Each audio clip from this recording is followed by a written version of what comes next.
What is up? This is Abir. I've never really made a YouTube, so who am I and what is this channel about? My name is Abir. I'm an astrologer.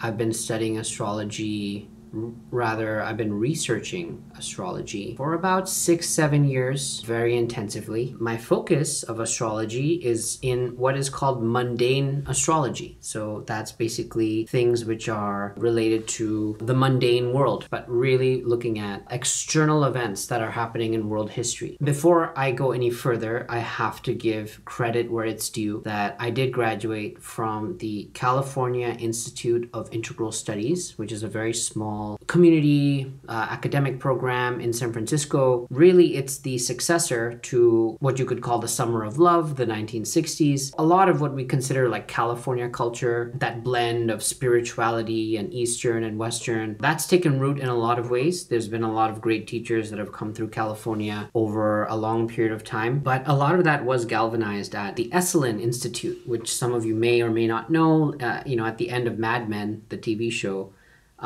they show the guy meditating at Esalen because it's just a paradigmatic community on the Big Sur coast. So it's like the California wilderness. The program that I studied at emerged out of that kind of community. A lot of what I know about astrology, the framework that I use, the research methodology, the inspiration comes from a gentleman called Richard Tarnas, highly well known and regarded in psychology circles, astrology circles. But he basically shows, based on decades of research, how the major contours of human events, for some reason that cannot be totally understood and explained in material scientific terms, but for some reason, there is a very clear correlation between the alignment of planets and what we see emerging on the world stage.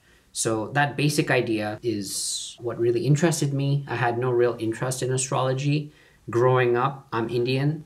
And in India, astrology is like something that's just part of the fabric, but it's not something that as a modern, somewhat westernized, highly educated young Indian person, I took very seriously. I spent many years in Delhi, but I did have a lot of Western influence growing up. So I was not really into astrology until I came to this graduate school, and really I was looking into getting into economics. I was interested in the work Marx did and looking at the big history of how things emerged. My undergraduate studies were in finance at NYU Stern, which is basically like a very Wall Street feeder kind of school. And I graduated, or I was in school around the time of the Great Recession of 2008.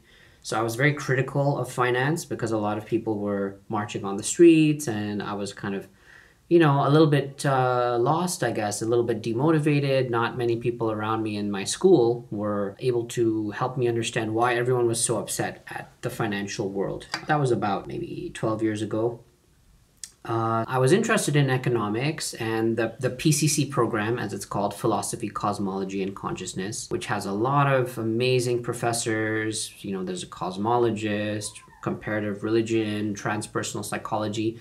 A lot of luminaries, really, who are kind of thought leaders and architects behind this new vision of humanity and the relationship we have to the cosmos. A lot of those professors and teachers, they're at the PCC program. That's how I got into astrology. Been personally researching it very intensively for the past 6-7 years. Was a student before that, studying for 2, 3, 4 years. And my main focus is on fashion and finance.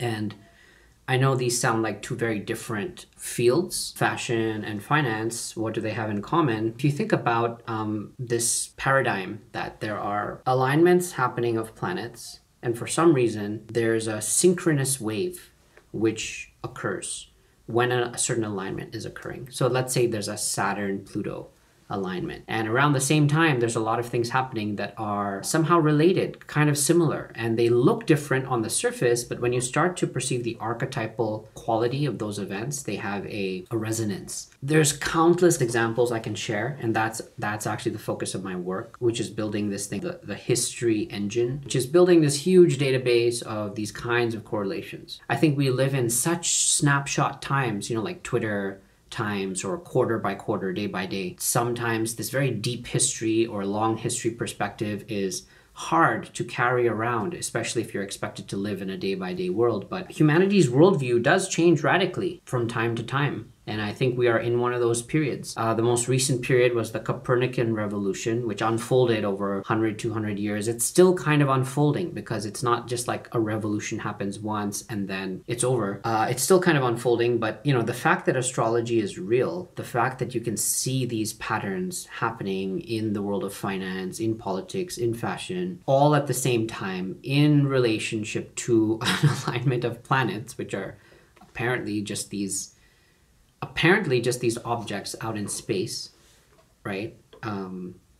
What are they really? So it's like our modern science can't really explain this. So science needs to evolve to integrate this reality that's happening. I'm interested in creating businesses around this reality so that rather than trying to convince people the way that Galileo, who was like really got messed up by the Catholic Church, you know, like trying to convince these gatekeepers, you just bootstrap the reality, you just create it. You know, it's kind of like the way crypto emerged. I mean, it's not like you had to convince Bank of America, you just sort of created the network. And so how can more people access wisdom? Right? Not in some kind of trivial kind of way, but exploring this idea of wisdom as something that is embedded within the nature of the cosmos itself. I know it sounds crazy. Maybe it sounds crazy. Maybe it doesn't. Maybe you're exactly on my wavelength.